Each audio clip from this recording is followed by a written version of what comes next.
Welcome to Mr. Pronunciation Guide, where we master the art of pronouncing some of the world's most commonly mispronounced words. From tricky terms to curious names, we have you covered. Today let us dive in and learn how to say gay, originally meant happy or cheerful.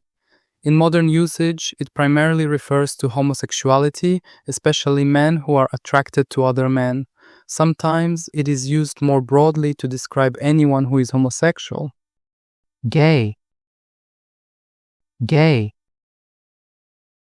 gay, gay, gay, gay,